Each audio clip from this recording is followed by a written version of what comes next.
Good evening everyone, Ragewood here, back with another Godforge video, and in today's video we're going to be doing a hero spotlight at Aphrodite, the Greek goddess of love, the stunning seductress herself, as we can see here. Now I've already done a video on Anubis looking at him, and this is going to be the second one of three heroes that were recently sort of shown to us in a Fateless video. So without further ado, let's jump in.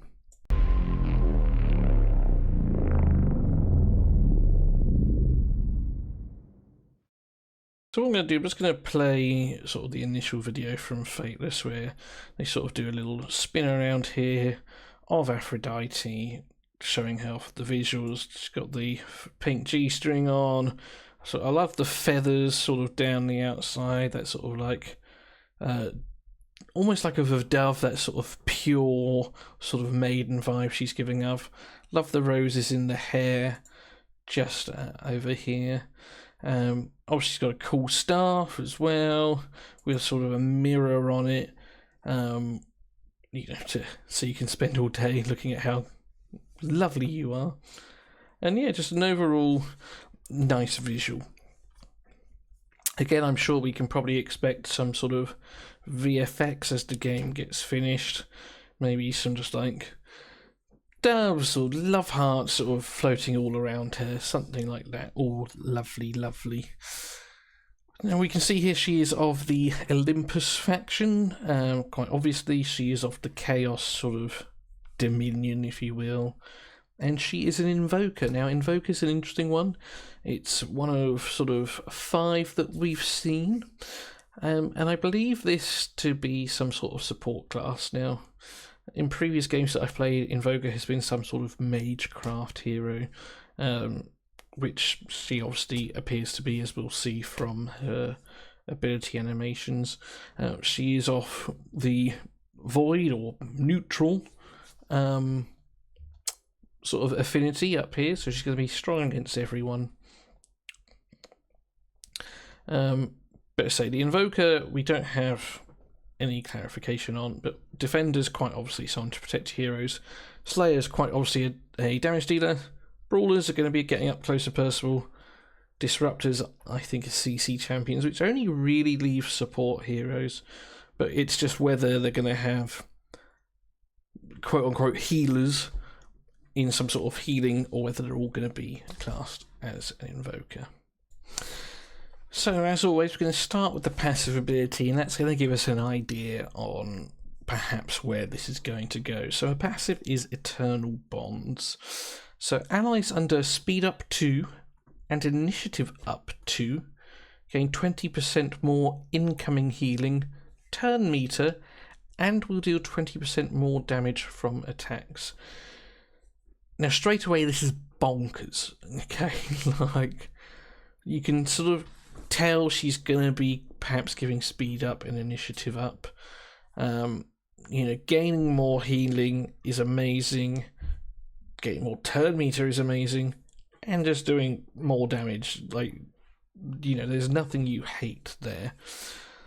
Now breaking it down, it does specify speed up 2 and initiative up 2. So if there is a speed up 1 and an initiative up 1, I get the impression that you're not going to get the benefit from this, which, slight downside I suppose. But for something this powerful, I'm also not shocked. Initiative up, we still don't know what it does.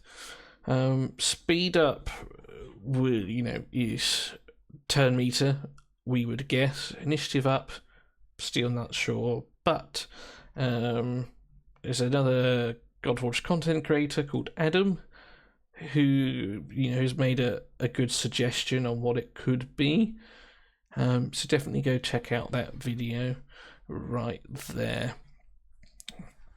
But overall, very strong passive.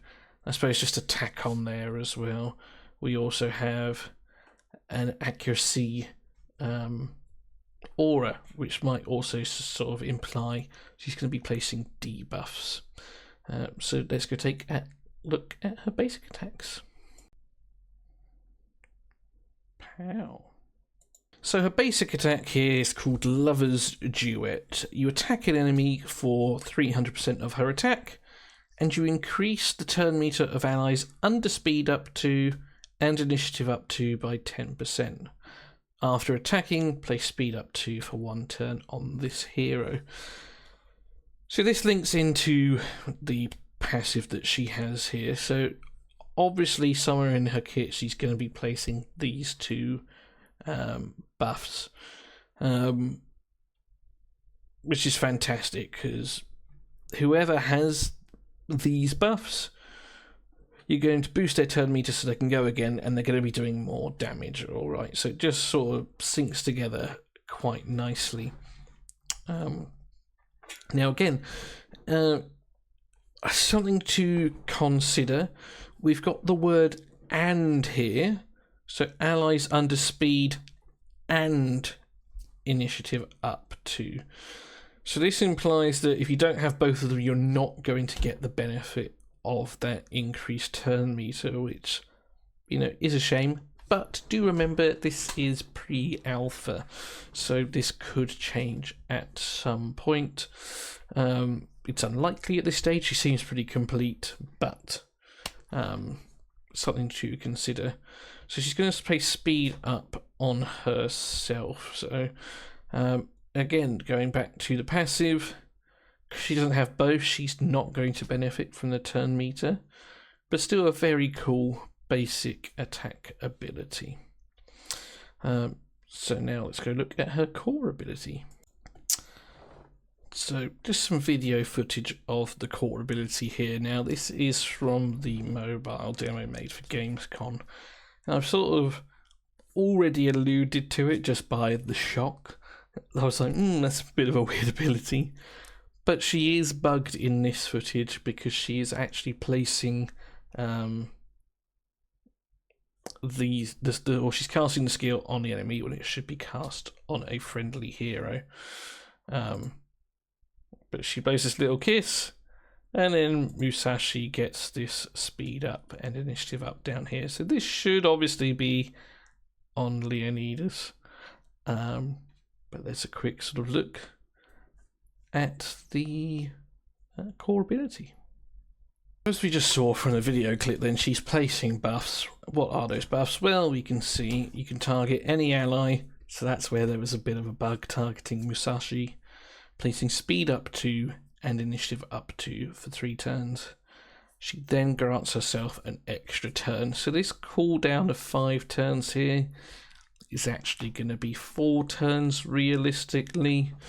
For any of you who've played Raid, things like that, means it's going to be pretty good when it comes to sort of, you know, tuning your abilities together. Getting an extra turn is great. Targeting one ally, it's a shame it's not everyone, but also when you've got an ability as strong as this with her passive, I can understand that. And I like that as well. You know, in fact, you know, the Fateless team did a video on sort of power creep, the dangers of it, and how they want to sort of get around it. So, you know, I can understand turning it down, especially as it is a battle skill or core ability, second ability, whichever you wish to call it. Not really too much else to say. So I loved how the animation, she's sort of blowing a kiss to someone. That's pretty cool. That's a nice touch right there. But yeah, let's go now watch the animation on the ultimate, and then we'll come back and watch that. Okay, so here we have the ultimate. She's winding up, staff powering up, bang! Big animation right there. And we can see we've got some sort of debuffs or control abilities down here. So let's go take a dive into what they mean.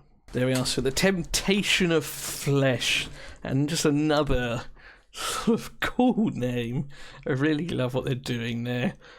Again, that sort of just fits the vibe, the goddess of love. She's inviting you in to come have some fun, but it will be to your own demise kind of thing. So she is attacking all enemies for 400% attack. And, you know, the fact this scales of attack, you know, with that animation, that sort of charging up large blasts is pretty cool.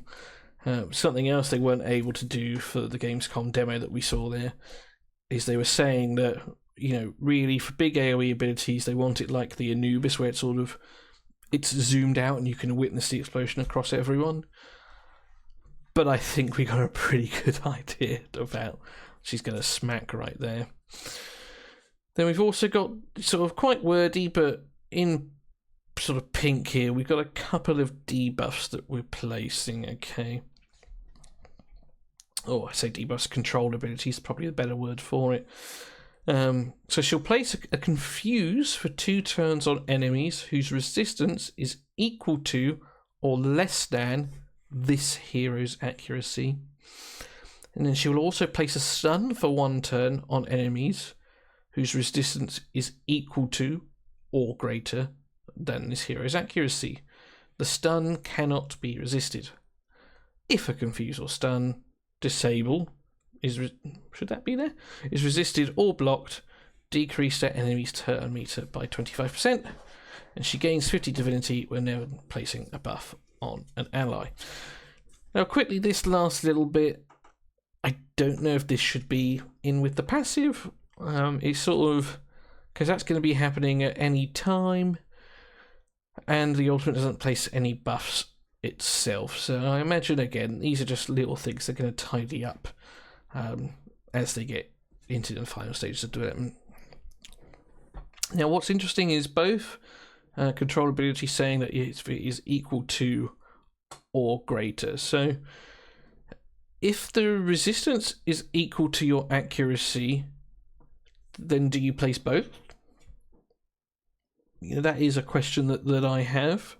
And if you do place both, what do they both do? So, you know, a stun is quite obvious in that, you know, you're stunned, you can't do anything. That's quite common in a lot of games.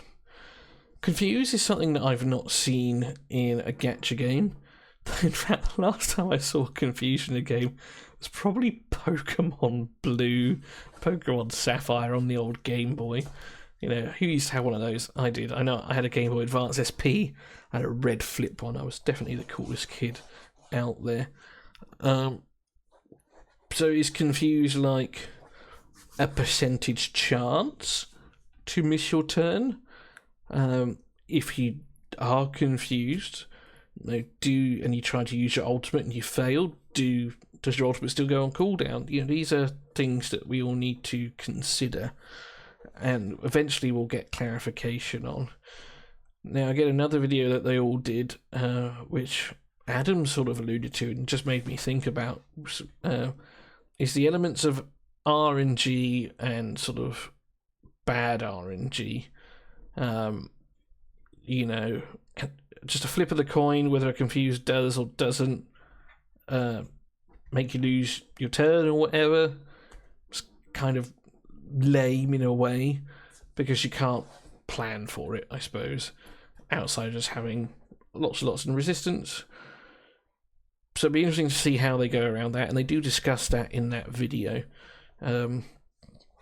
Something else to sort of mention here, if a confuse or stun disable, I guess that means control of effect, is resisted or blocked, decrease the enemy's turn meter by 25%.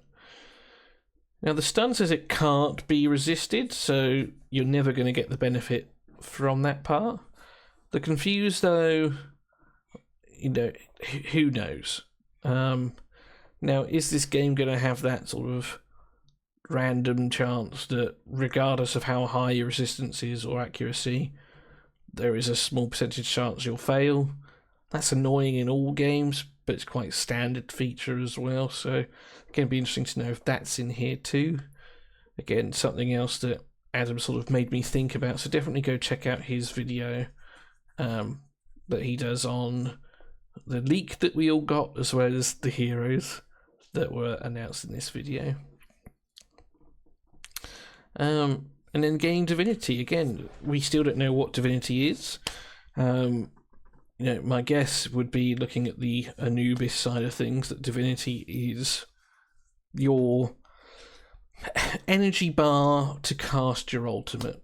How that increases, don't know. I don't think anyone knows. Adam, I think, has got a good idea, and I like his idea too. So, potentially, depending on how big the teams are, it looks like they're going to be teams of 4. If you're placing multiple buffs on yourself, or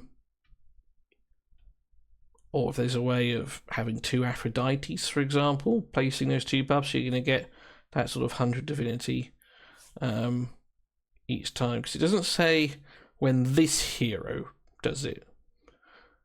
So, a bit of ambiguity there as well. Like, if someone else places a buff, do you still get that? I imagine you don't, but something, again, that we should be considering. So there you go, guys. What do I think of Aphrodite overall? I think she is an insane support hero.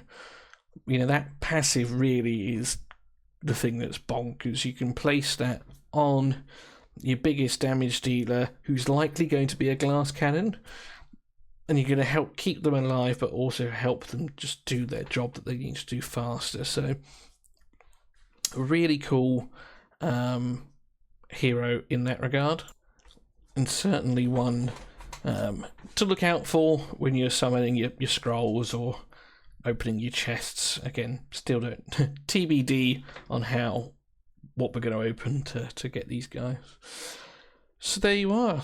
That is my second video on the 3 champions. Arthur will be coming out soon.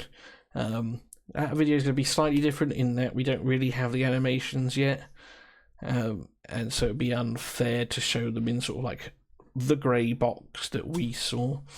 But if you are interested in seeing that, go check out the Fateless YouTube channel and join the Discord to get involved. I'll put those down there. But yeah, look after yourselves, guys. Take care. Work hard. But as always, play harder. And I'll see you in another one soon. Cheers.